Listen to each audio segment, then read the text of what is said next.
11 years, I hunted a scent that had no name. It came to me first the night we burned my father. Smoke off the pyre, resin and scorched fur, the whole of Revengard standing bareheaded in the black frost, and under all of it, threaded through it like a wire through wool, a scent I did not know and could not forget. Ink. Cold stone. Something clean and high, like the smell of snow in the hour before it falls. My wolf lifted its head inside me and followed that thread out past the pyre, past the walls, into the dark and lost it. I told no one. A king does not tell his council that his wolf is chasing a smell through the halls of the dead. I was young then, 22, my father 3 days murdered, a crown too heavy on a head that still expected him to come round the corner and take it back. I told no one, and I never stopped hunting. They called it a border ambush. That was the tale the court agreed upon before the ashes were cold. My father, the old king, had ridden out with a small guard to answer a raid on the Fenmark holdings, and the raiders had turned the trap and cut him down in the birch flats, and the raiders had melted north, and the tale was clean and closed, and the council was glad of it. There was a roll for it. In the muster vaults beneath the keep, on good vellum in a fair hand, the whole of it was written down. The guard that rode, the men that fell, the raiders' number, the place, the hour. A tidy grave of a record. I read it 100 times in 11 years. Every time, my wolf turned its face away from it as from a bad meat. Because a wolf can smell a lie. Not the words lie easily, that is what words are for. But under the words, in the ink and the breath and the hand that wrote them, there is a truth or an absence of it, and my wolf could never find the truth in that roll. It read like a wall built to hide a door. So I trusted no one. Understand what I mean by it, for it is the whole of what I was. I did not mean I was wary. I mean I closed the door of myself and set my back against it and let no living soul past. My council thought me cold, I let them. My captains thought me hard, I made sure of it. I took no mate, though the moon pulled at me and the pack whispered that a kingless line is a dying one. I heard a woman lie once, at a feast, a small kind lie meant to spare a friend, and I could not eat for the rest of the night. That is what 11 years of a hidden murder does to a man who can smell the truth. It makes the world one long insult. Everyone is keeping something. Everyone's ink is a wall with a door behind it. I ruled the ashmark from behind a locked face, and I hunted a scent I could not name. And I was, though no one dared say the word to a king, becoming something the pack had a name for, a wolf gone lone. A wolf that runs the ridgelines by itself and answers no horn. It was Lord Ansgar who most wished me to let it rest. He had been my father's war captain, and he was my Lord Marshal now, a broad gray man with a soldier's plainness, beloved of the older pack for the very reasons I mistrusted him. He was easy, he was certain, he never doubted a thing in his life. On the 11th winter, on the eve of the day my father died, he came to me in the small council room where I keep my father's chair empty at the head of the table, and he said what he said every year, only wearier. Let him rest, my king. He turned the old campaign ring on his finger, round and round, a habit of his. 11 years, you've bled the north dry looking for ghosts. The raiders are dead or scattered. There is no thread left to pull. Your father would want you married by now, an heir in the cradle, the line secured, not a lord grown gray chasing his own grief up and down the dark. You knew the men who rode with him, I said. I chose half of them. He said it without a flinch, which was either the courage of an honest man or the courage of a very careful one, and 11 years had not let me tell which. Good wolves, they died well. There were 19 in the roll. I had counted them so often I could have named their mothers. The muster the week before names 22 under his standard. Ansgar sighed the sigh of a patient man with a grieving boy. 3 fell sick, 3 stayed the walls. You've asked me this before, Torin. He used my name, not my title, as he had leave to do, an old man's leave, and it was meant to soften me. The dead don't come back for better bookkeeping. Marry, rule, let it lie. And there, right there, and let it lie, my wolf turned its face away, the same way it turned from the roll. Not from Ansgar's grief, which was real, from something underneath the grief, a wall with a door. I could not arrest a lord for the way my wolf mislikes a phrase. That is not law, that is a king running mad. So I did what I had done for 11 years.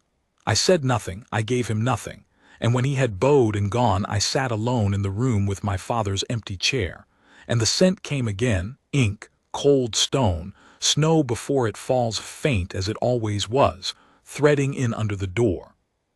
Only this time I rose and followed it. I had followed it before, you understand, dozens of times, through the upper halls and the guard rooms and the kennels, and always lost it. But grief on its 11th year is a different animal. I was tired of walls. I let my wolf take the lead, and I did not think. I only followed, down the great stair and past the feast hall and past the strong rooms, down where the torch is thin and the stone grows old, down to the undercroft where the muster vaults are, the tally rooms, the death rolls, 11 generations of the ashmark written down and shut in the dark. No wolf of rank goes there. It is the dullest place in the world, a place of dust and account books and the small bones of the past. I had been there 100 times to read the lying roll, and I had never once smelled the scent there. But I had always gone by day when the vault keepers keep it. I had never gone by night. The scent thickened as I went down. My wolf was up now, running the trail with its nose to the ground of me, and I had not felt it run so since I was a boy, and something in my chest that had been clamped shut for 11 years came unclamped, just a little, just enough to frighten me. At the bottom of the stair one small light burned. A single lamp, cheap tallow, throwing its yellow round a low arch of shelving that ran back into black.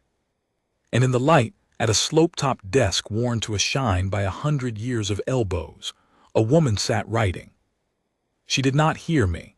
That is the thing I remember first, that she did not turn, did not startle, did not perform the little dance the whole court performs when the king appears.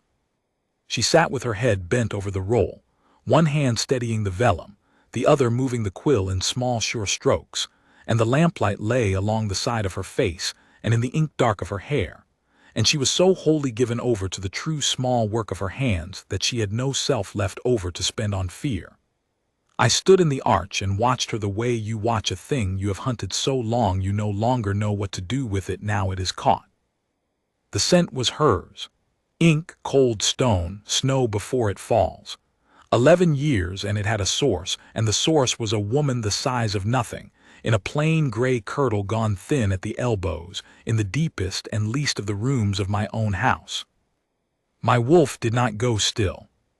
I have heard other men in the wine of a feast tell of the mate bond as a stillness, a hush, a great silence falling. Mine was the opposite. Mine was the end of a silence. It was as if for 11 years I had been walking with a stopped ear, and now the ear opened and I heard not a sound. There was no sound, only her quill and the tallow's small spit. I heard the room, the true weight and grain of it, the way you hear a hall the moment before it fills. My wolf had been tracking a scent. Now it had run the whole cold trail to its end and found, at the end of 11 years of ghosts, a living woman keeping a lamp in the dark. "How long," I said, "have you been down here?" She came off the stool so fast she nearly upset the lamp, and caught it, and the caught lamp threw her shadow leaping up the shelves, and she stood with the light shaking in her hand and looked at me, and did not kneel. Everyone kneels. It is not a choice they make. It is a thing the pack does when the alpha comes into a room, the body bending before the mind decides. She did not. She stood there with her chin level and her eyes steady, and the only thing that shook was the lamp in her hand, and I understood, watching her master the shake, that she was not brazen. She was afraid. She was simply too proud or too tired or too honest to let the fear move her body into a lie of ease she did not feel. She would be afraid standing up, then, rather than kneel a false peace she did not have. I had not seen an honest body in 11 years. I nearly could not bear it. "My king." She set the lamp down carefully so it would not fall, and only then did she bow her head, a plain bow, a workman's bow, no grovel in it. "Forgive me. No one comes down at night. I asked how long. 9 years, my king. I keep the rolls. Alone. There were 2 of us. Old Bale kept them when I came. He died 4 winters past and they did not send another. She said it without complaint, a fact laid on the desk like a coin. The vaults are quiet. I don't mind the quiet. 9 years.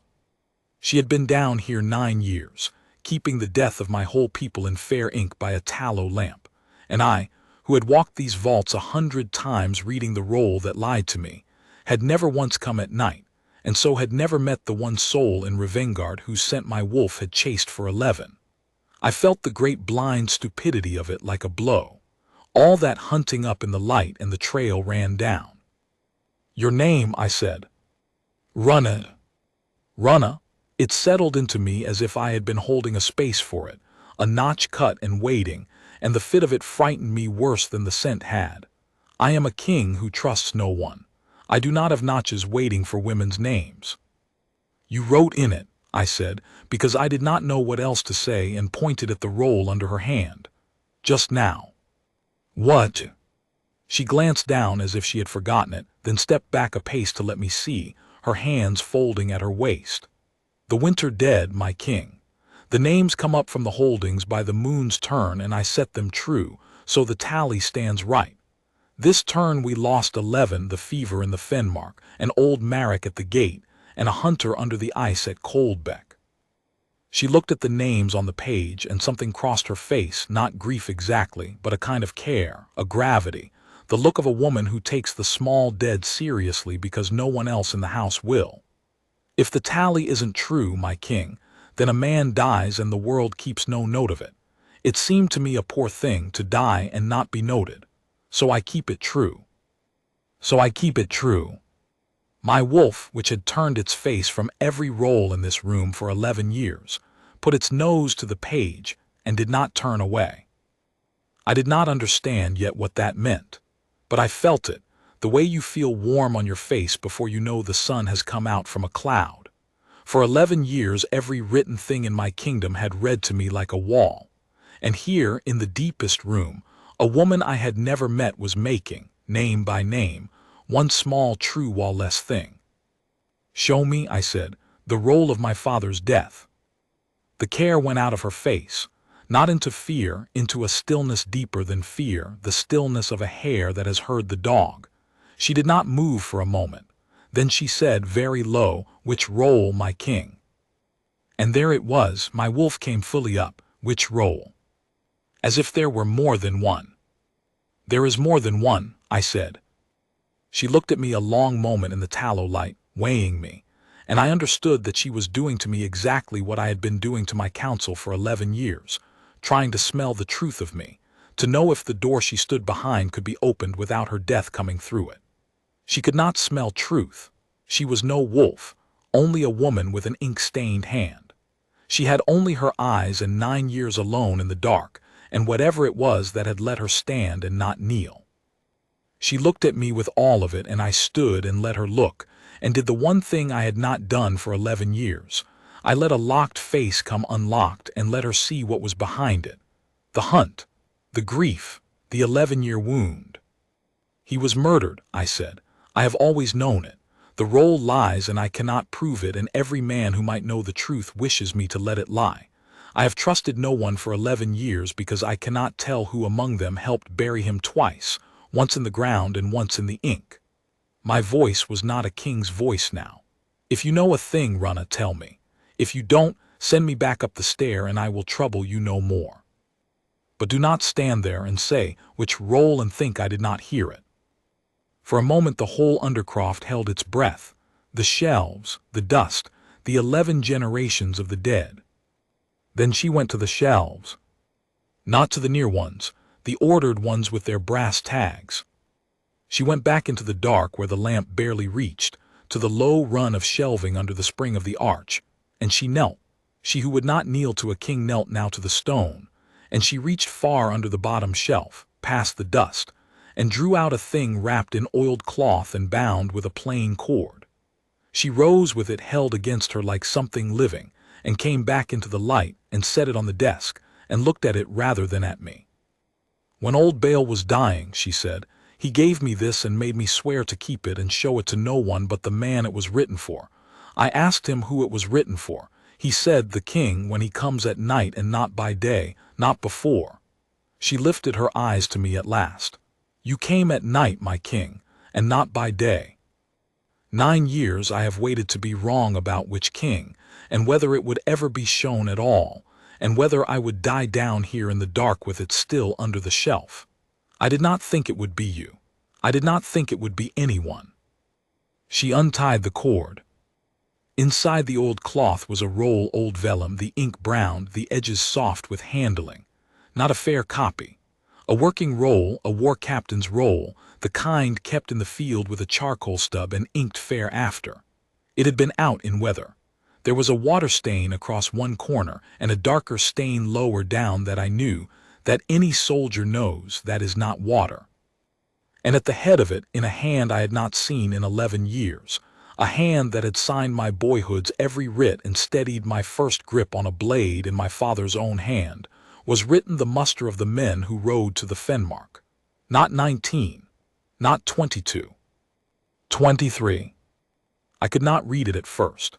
I want to tell it to you plainly, because it is the hinge of my whole life and I will not dress it. I stood in the undercroft with my dead father's own roll in my hands, and I could not read it, because my eyes were doing a thing they had not done since the pyre. I turned half away so she would not see, though she saw, I am sure she saw, and she had the grace to look at the roll and nod at me and go on speaking in her low, steady voice as if to the vellum. "He wrote as they rode, my king. That was his way. Bale told me he'd known him from a boy. He wrote the muster true before they went out, and he carried it and he added to it in the field. And in the field," she stopped. "Read the foot of it, not the head, the foot." I made my eyes read. At the head the 23 names, my father's fair morning hand.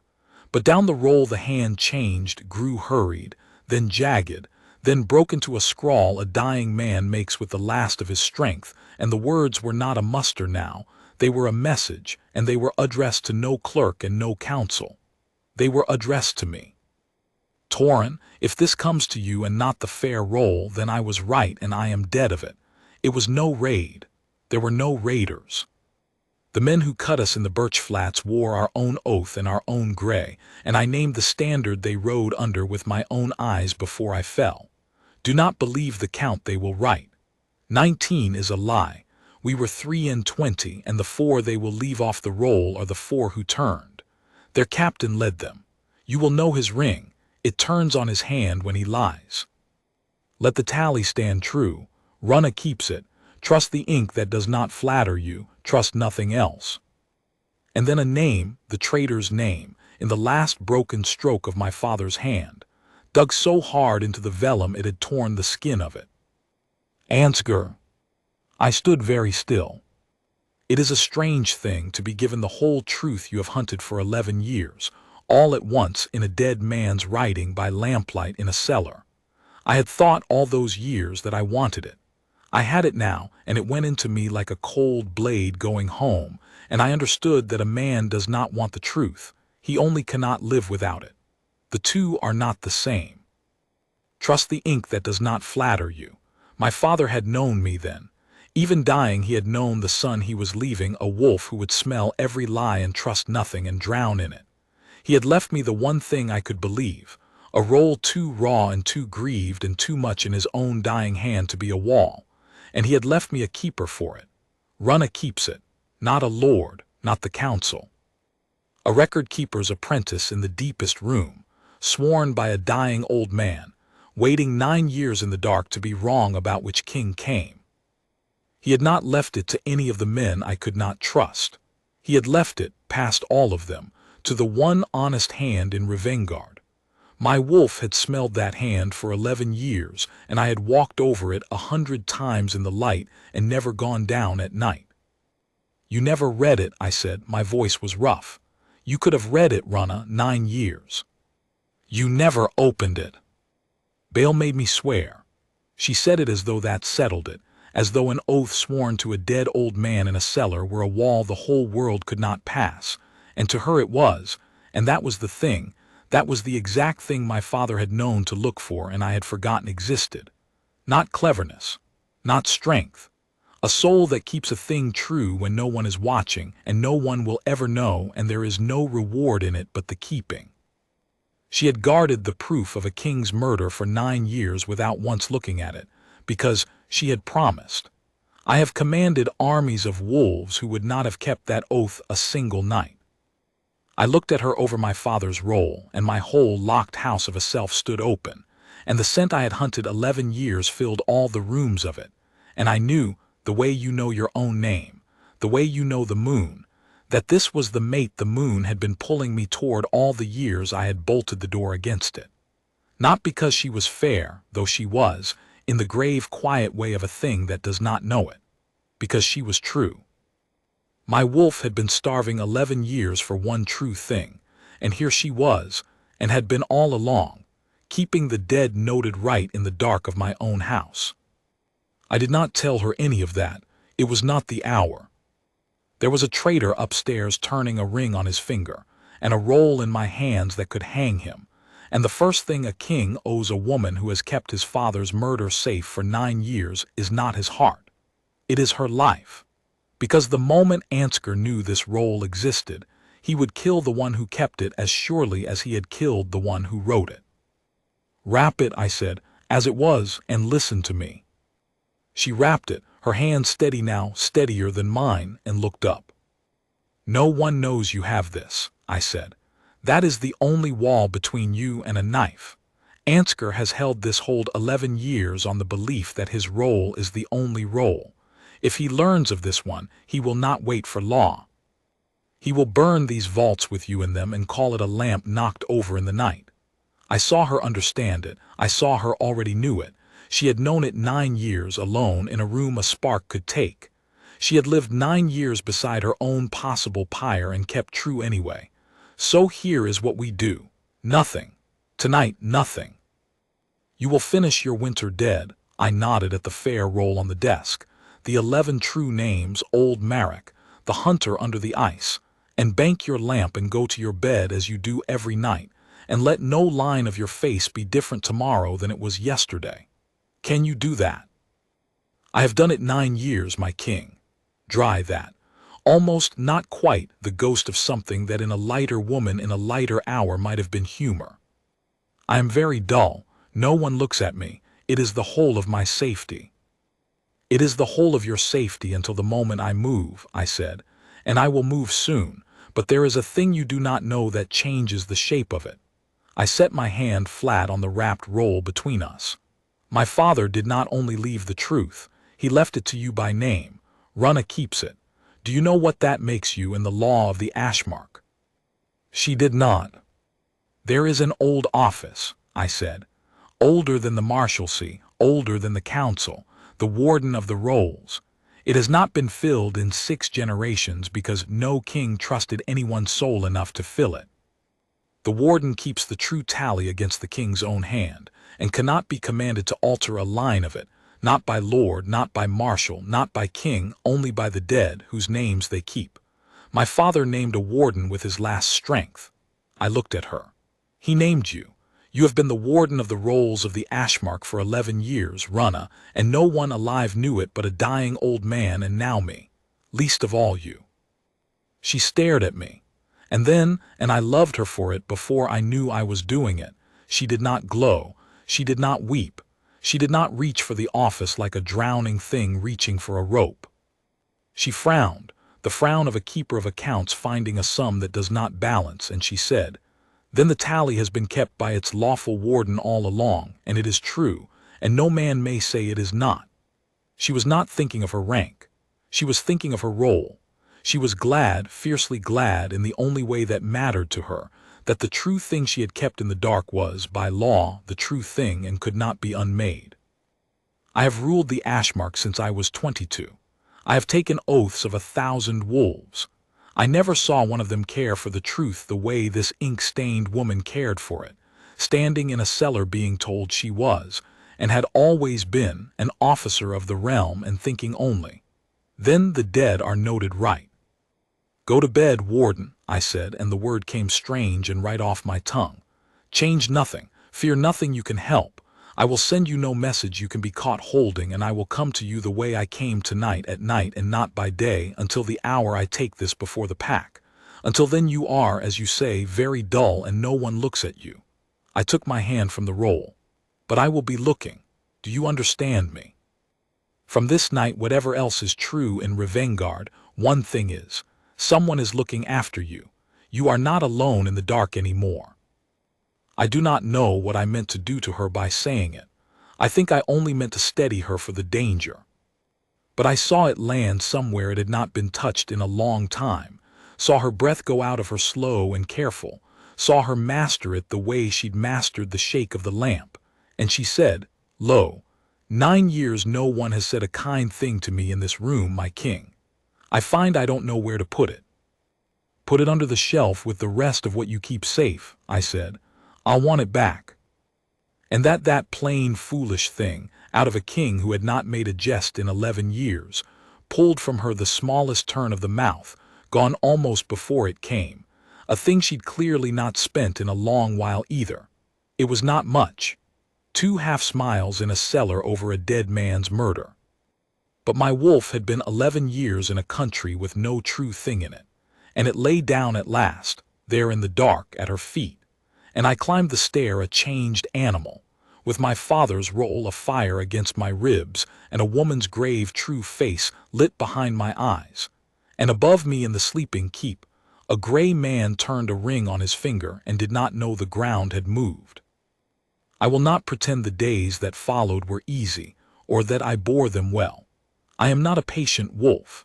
I had waited 11 years for the truth, and now I had it wrapped in oiled cloth in a cellar, and every hour I did not use it was an hour the man who murdered my father breathed my father's air and sat at my father's table and turned that ring.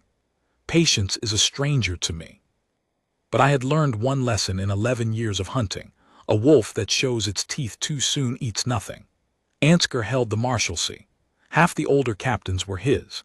If I stood up in the hall and cried murder with a raw roll in my hand, he would cry madness and grief, would weep for the boy king lost to 11 years of ghosts, and the older pack would murmur and pity me in close ranks, and that night the vaults would burn. The roll was the truth. But a truth needs a floor to stand on, and I had to build the floor before I let the truth stand up. So I did the hardest thing I have done. I went on as if nothing had changed. I sat across the council table from Ansgar and let him counsel me to marry and let the dead lie, and I nodded, and I let a little of the fire go out of my hunt where he could see it.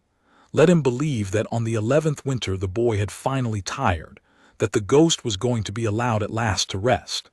He was pleased. I watched him be pleased, watched the ease come into his broad gray face, and I sat on my hands under the table and did not tear out his throat. And every second or third night when the keep slept, I went down the great stair. I told myself it was the roll.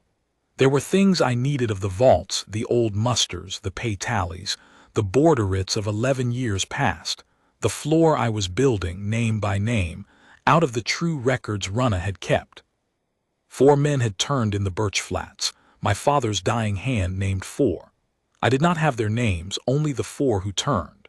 I needed to find them, to find who among the men listed dead in the lying roll had not died, had ridden home under Ansgar's gray and lived quiet lives on Ansgar's coin, so that when I stood up at last I could name them and drag them into the light and let them break.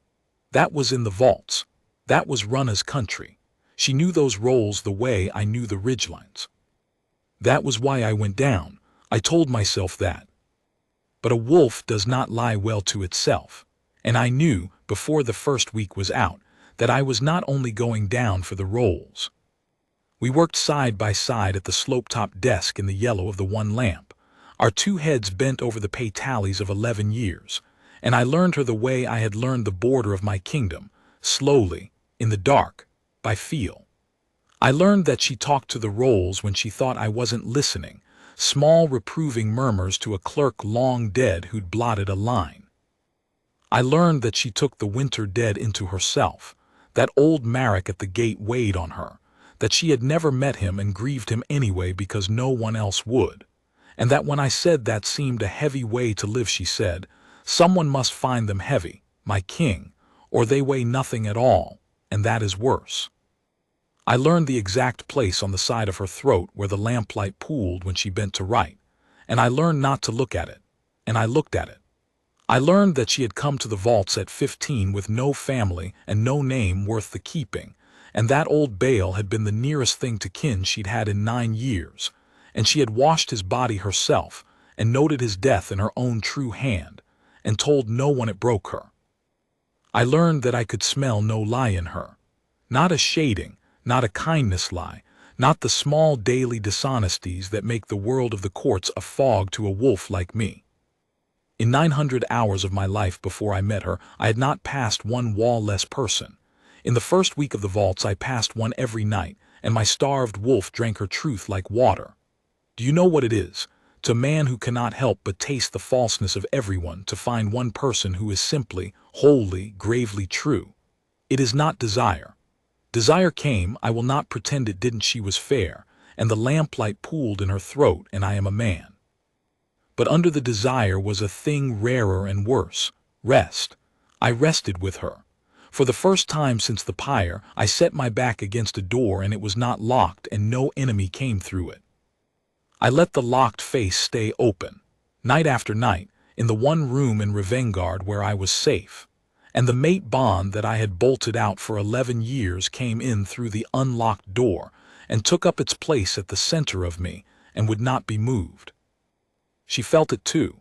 She was no wolf, she could not name it, but she was too honest to pretend she didn't feel the room change when I came down the stair, and one night 3 weeks in, when our hands met over the same roll and neither of us moved them, she said, not looking up, in her low, true voice, "You should not come down so often, my king. Someone will note it, and you told me yourself nothing changed, nothing different. A king who visits a cellar is a thing that gets noted." "I come for the rolls," I said. She looked at me then, level, honest, unbearable. "You are the worst liar I have ever heard, and I keep the tally of the dead. You do not come for the rolls." My wolf, hearing itself found out by the one voice that could not be doubted, did a thing it had not done in 11 years. It wanted to be seen. I who lived behind a locked face wanted, for one moment in the dark, to be entirely seen by the one soul who would tell me the truth of what she saw. "No," I said. "I do not come only for the rolls." She held my eyes a moment, and I watched her decide not to run from the truth of it, because she never ran from a truth in her life, and she said quietly, "That frightens me more than Ansgar does." "Why?" "Because Ansgar can only kill me." She said it plainly and turned back to the roll and steadied her hand and went on writing, and her writing was true and did not shake. "You could do worse. You could make me hope. I have kept myself 9 years in the dark by not hoping for anything but the tally standing true. If you make me hope, my king, and then the moon turns and a king remembers he is a king and I am the Ink-Maid in the cellar, then Ansgar's knife would have been a mercy, and I will have done it to myself." She set the quill down. "So, I will keep your father's roll with my life. I will build you your floor. I will stand up before the whole pack and swear the tally true if you need me to, and let Ansgar's men do their worst. But do not come down here for anything but the rolls, my king, unless you mean it all the way. I have no armor for the middle of it. I am not made for half. I have been named hard by wolves who feared me, and cold by wolves who loved me, and lone by wolves who understood me best. No one had ever, in the whole 11 years of my locked reign, told me plainly to my face that I could break them, and asked me not to. It undid me more than the roll had. She had guarded a king's murder in silence for 9 years and never asked a thing for herself, and the one thing she asked at last was only this: "Do not make me hope unless you mean it all the way." I meant it all the way. I had meant it since the moment I found her keeping the dead noted right by a tallow lamp. But she did not need my saying it. She needed my proving it, and there is only 1 hour a wolf like Ansgar leaves for the proving, and it was coming, and I would not spend her hope cheaply before the danger passed. So I did not sweep her up, though every animal thing in me strained to. I set my hand over hers on the desk, over the ink stains, over the true steady hand that had kept my father's honor safe in the dark. And I said the truest thing I have ever said, and it was a promise and not a wooing. Runna, when this is done, when your father's murderer and mine is answered before the pack, and you are standing in the light where you belong, as the warden of the rolls of the Ashmark and no cellar maid at all, I am going to ask you to be my Luna and my queen. Not in the cellar, not in the dark, in the hall before the whole pack that never once looked at you in the fullest light there is. I mean it all the way. I have meant it since the first night. I am only asking you to keep your hope safe a little longer in the same dark where you kept everything else safe, because it is not safe out here yet, but it is coming out. You are coming out. I swear it on the roll you kept. She did not weep. I have said she was not a woman who wept easily, and she did not. But she turned her hand under mine so that our palms met, ink to sword callus, and she held on hard, the way she'd held the wrapped roll against her the first night, the way you hold a thing you have decided at last to let yourself want, and she said, so low the lamp nearly ate it, "Then I will keep the hope true too, my king." Same as the tally. I am very good at keeping true things in the dark. We built the floor, 2 more weeks of nights. She found me the 4 turned men, found them the way she found everything, by loving the record more than the men who'd falsified it. In the lying roll, 19 dead. But a dead man draws no pay, and a dead man's holding passes to his heir, and a dead man's name leaves the muster forever. Runna followed the pay tallies and the landrits and the musters year on year, and found 4 men listed dead in the Birch Flats who had, in the 11 years since, drawn pay under changed names, taken up holdings on the marshal's grant, and ridden every winter in Anskar's own household guard. 4 dead men, living well on the marshal's coin. That was the floor. That was the thing even the older captains could not murmur away. Not one raw roll, but a chain of true small records, pay by pay, writ by writ. A paper trail through 11 years of ink that could not be a boy king's grief because it was arithmetic, and arithmetic does not weep for its father. She built it. My father had named her warden of the rolls, and 11 years after his death she used the office to hang his killer, and never once did she build it for herself. She built it because the tally was false and she could not bear a false tally. The vindication was mine and hers both. The caring was only ever hers. The floor was nearly laid. 1 night more, she said, to fair copy the chain of 4 so it could be read aloud in the hall without her voice needing to falter over a blot. 1 night more. And that was the night Anskar's ring finally turned toward the dark. I should have seen it come. A king who trusts no one should have seen it. But I had, for the first time in 11 years, let myself rest, and a rested wolf is a slower wolf, and I had grown so used to the safety of the cellar that I forgot the cellar's whole safety was that no one looked at it, and I had been going down to it every second night for a month, and a king who visits a cellar is a thing that gets noted. She had told me so herself, the first week. You are the worst liar I have ever heard. I had not listened well enough. Anskar was a soldier, not a fool. He did not know what was in the vaults. But he had ruled a hold for 11 years on the belief that the dark places held nothing that could touch him. And now the boy king he'd nursed toward marrying and forgetting had gone strange again, gone down the great stair by night 3, 4 times a week, and come up each dawn with a light in him that had not been there in years. A grieving boy who is finally letting the ghost rest does not come up the cellar stair at dawn with a light in his face. Anskar knew what a man looks like when he has found a thread to pull. He had spent 11 years making sure I never found one. And now, from the safety of his broad certainty, he watched the king go down into the one place he had never thought to guard, and his old soldier's instinct told him what his reason could not, that something was down there. And a thing you cannot see, that might undo you, you do not investigate, you burn. I came down the stair that last night and smelled the wrongness before I reached the bottom. Lamp oil where there should be none, not the one honest tallow, but the heavy black reek of the pitch they soak the war torches in, splashed. And under it men, 4 of them.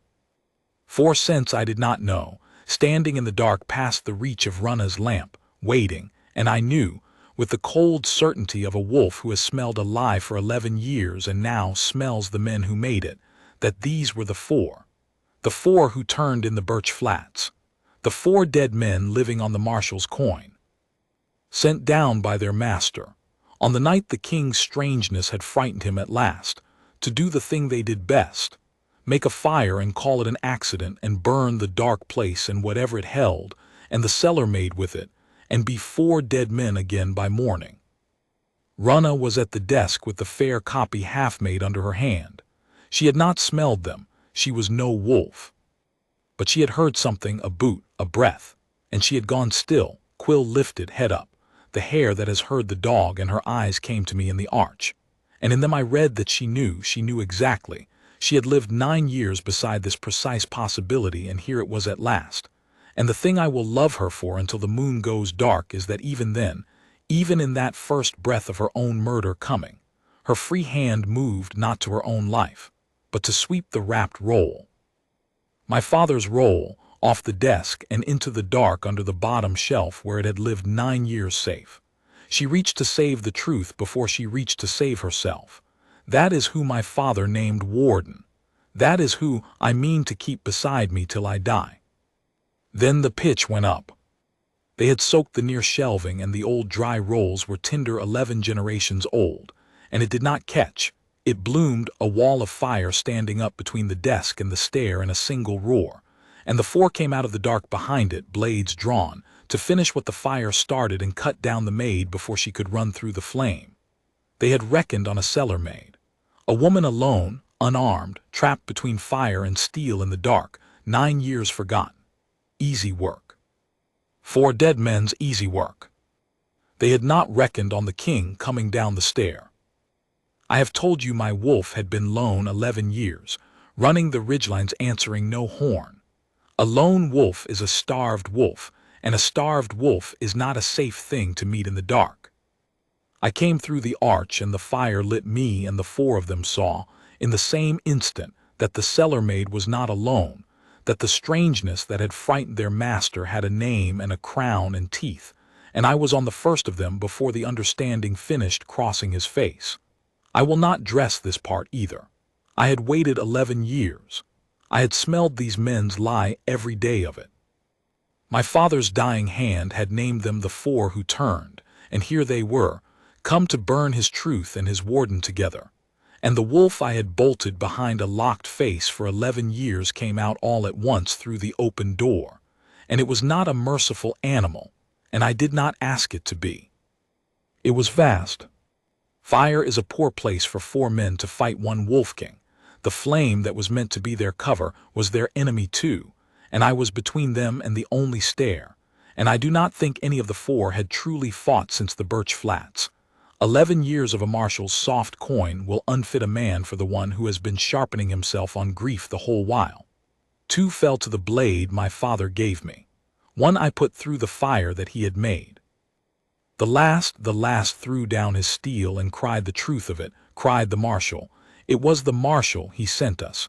He's always sent us, trying to trade the truth he'd hidden 11 years for a life, as if the truth were his to give when a woman in the corner had kept it true the whole time for nothing. I did not kill him. I wanted him living. A confession in the hall is worth more than a corpse in a cellar, and my father taught me, the true father, the one in the role that a king kills for justice and not for the 11 years of ache, however the ache begs. But the fire did not care about my justice. The roll under the bottom shelf, Runna's true tally of the winter dead, 11 generations of the ash mark. The whole of the vaults were burning, and Runna was on her knees in the smoke reaching under the shelf for my father's roll with the flame coming up the shelving over her head. And I saw, in the red dark, exactly the death Ansgar had ordered, the cellar taken, the maid taken, the truth taken, an accident, a lamp knocked over in the night, coming true in front of me by my own 11 years of carelessness in letting myself be seen going down the stair. I do not remember crossing the room. I remember having her. I remember hauling her up out of the smoke with the wrapped roll clutched to her chest. She had it, of course she had it. She reached the truth before she reached the air even then. And I remember getting my body between her and the fire, my cloak up over the both of us, and driving us through the one narrow gap of unburnt floor toward the stair with the heat closing behind us like a fist. She did not scream. She held the roll and she held me and she put her true face against my chest and let me carry her out of the death her killer had built for her. And behind us, the vaults of the Ashmark burned 11 generations to ash. Everything but the two rolls that mattered, the wrapped one against her heart and the true one now behind my ribs where the bond was, and the last dead man on his knees on the stair, sobbing his master's name up into the smoke. We came up into the great hall at midnight with the smoke rolling up the stair behind us and the hall filling with woken wolves, captains and counselors and servants in their night things. And Ansgar came too, of course he came. A marshal woken by fire in his own hold, broad and gray and certain, the campaign ring turning on his finger, his face already arranging itself into the shape of a lamp knocked over, a cellar made careless, a sad small accident in the night.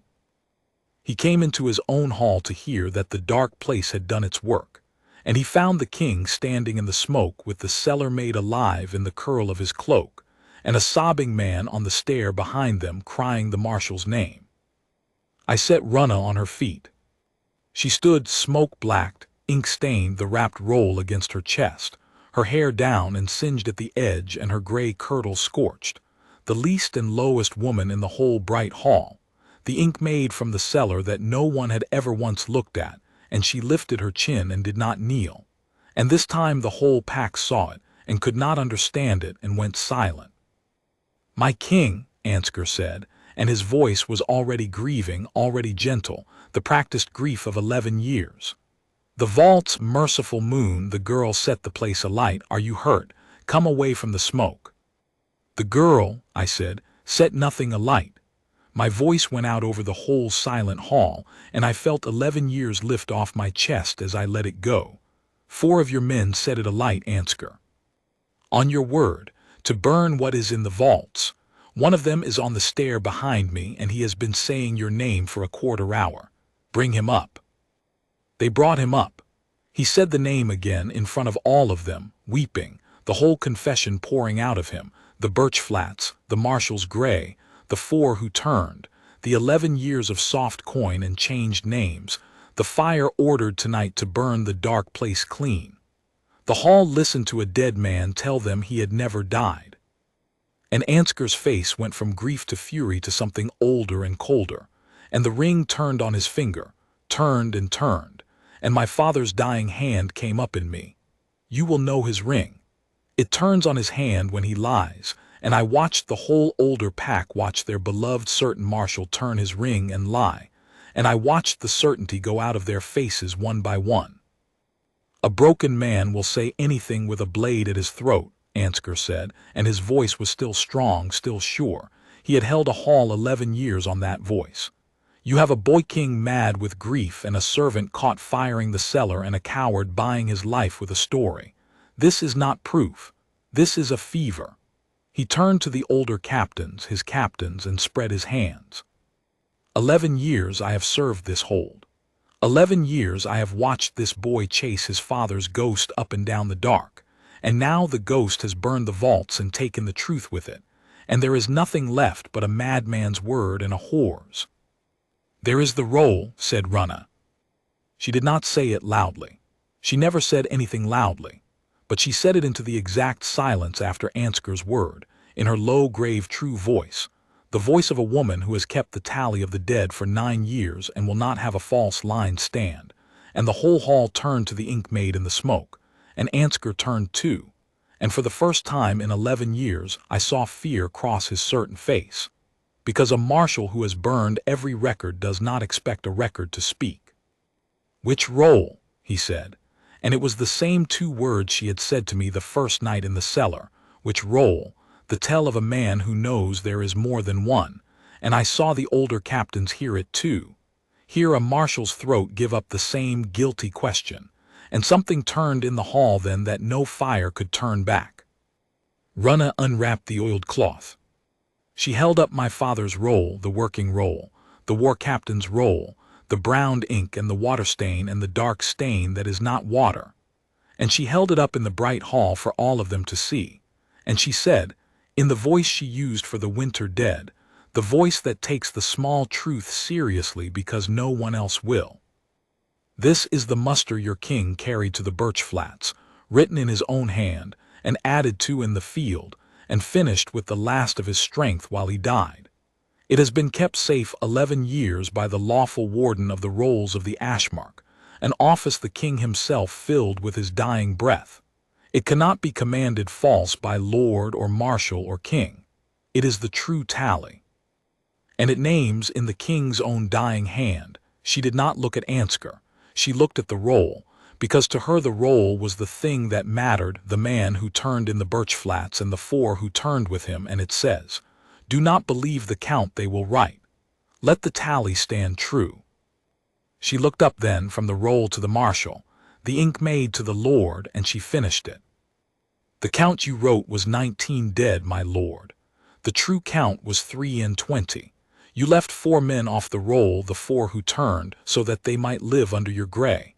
I found them in your own pay tallies, name by name, 11 years of them. The tally has never balanced, my lord. I have known it did not balance for 9 years. I only did not know until the king came down at night and not by day, whose hand had made it false. Her voice did not rise and did not shake. It stands true now. It cannot be burned. You tried and it is here, and the dead are noted right. There is a thing that happens in a pack when the truth stands up at last, and I had waited 11 years to see it. It is very quiet. It is not a roar. The captains who had loved Ansgar looked at their marshal and did not move to him, and the not moving was louder than any horn, and Ansgar felt the whole hold shift its weight off him at once, and he was, in the space of a breath, what my father had known he was for 11 years and could not prove, a wolf alone in a hall that has stopped believing him. He reached for the sword he had no leave to draw in the hall. He did not reach it. My own captains had him by the arms before the ring finished its last turn. I did not kill him in the hall. I know that is what the 11 years wanted. I wanted it too. The animal of me wanted it so badly the hall swam red at the edges. But my father taught me, the true father, the one who wrote let the tally stand true while he bled, that a king kills for justice and not for the ache, and that a truth is only as strong as the law that carries it, and a man killed in a hot hall becomes a martyr to those who loved him, while a man tried on the true roll before the whole pack becomes only what he is. So I gave him to the law he had betrayed. He was tried on Runna's chain of records, the raw roll, the 4 living dead men, 11 years of pay tallies that did not weep for their king because arithmetic does not weep. And there was no fever in it, and no grief in it, and no boy king's ghost in it, only the true sum that the warden of the rolls had refused to let stand false, and it hanged him. The 4 who turned it hanged as well, the 3 who lived.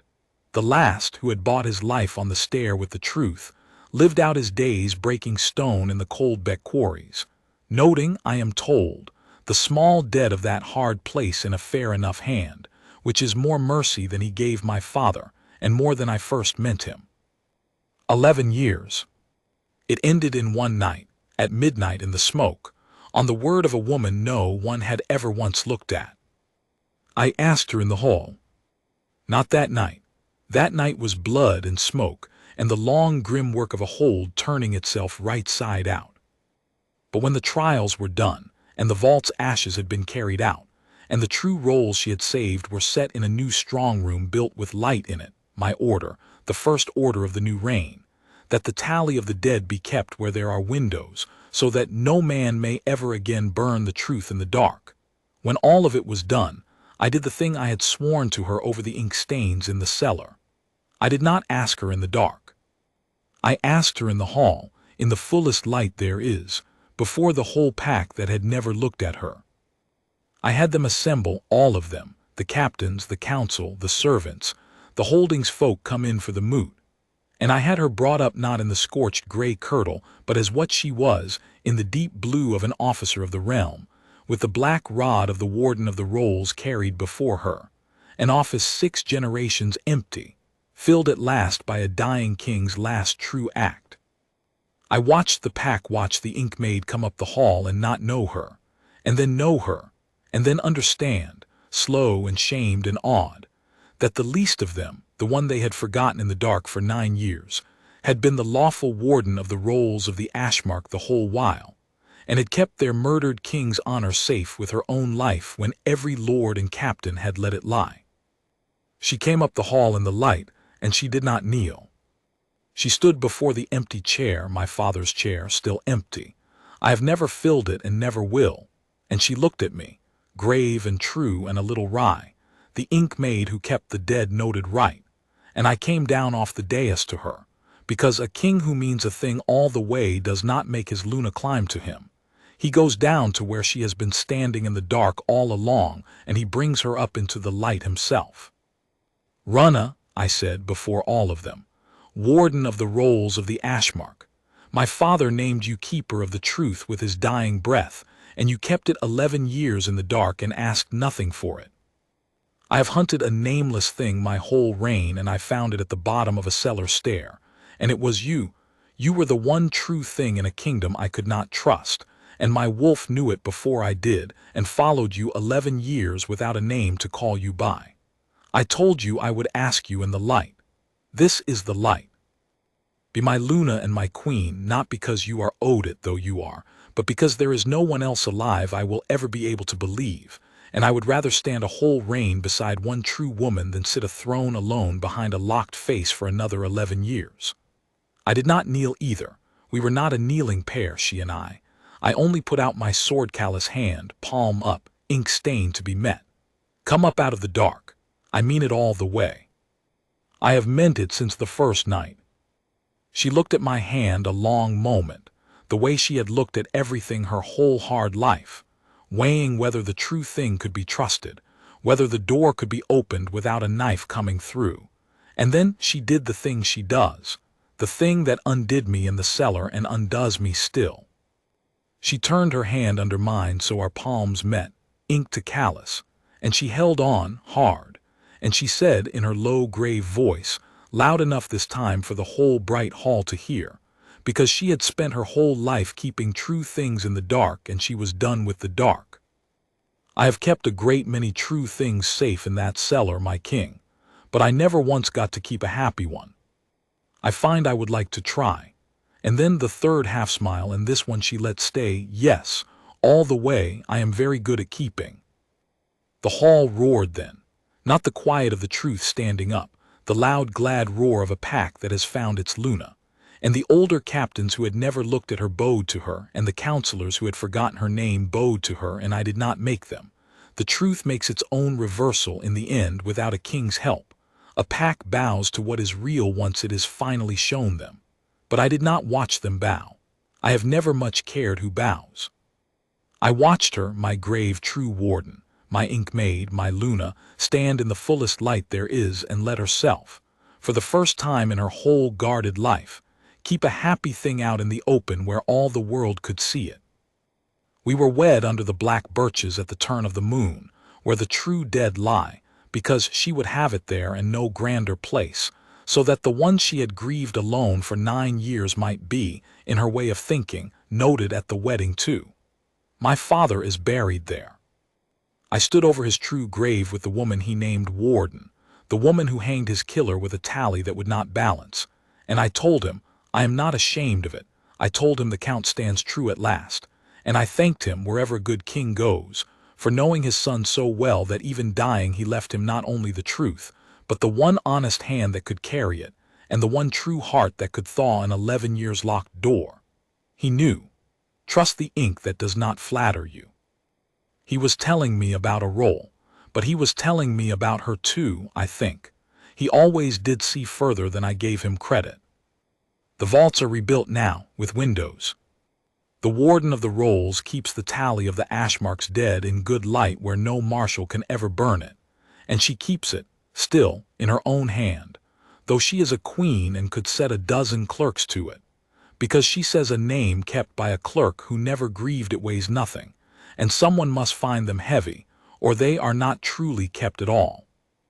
On the last night of every winter she reads the years dead aloud in the hall, every name, the great and the least alike, old Marek at the gate and the hunter under the ice at Coldbeck, and the whole pack stands bareheaded to hear them, and I stand beside her, and it is the only right of my reign I did not inherit but made, and I made it for her. I do not chase a nameless, sent through the dark any more. It sleeps beside me now, warm and true, ink and cold stone and snow before it falls. 11 years I hunted it, and 11 years I got wrong what it was I was hunting. I thought I was tracking my father's murder, and I was, but under that, all along, my wolf was tracking the one true thing that could let a locked man live again, and it ran the whole cold trail down into the dark to find her keeping a lamp. The last thing she said to me, the night the vaults burned and I carried her up out of the smoke with the roll against her heart, before the hall and the trials and the light, she said it low, into my chest, with the fire behind us and the whole 11 years ending. I told you I'm very good at keeping true things in the dark. She is. But I mean to give her only bright things to keep from now on. She has kept enough dark ones for the both of us, and for the whole Ashmark besides, and she never once asked to be paid for it, which is, in the end, exactly how I knew.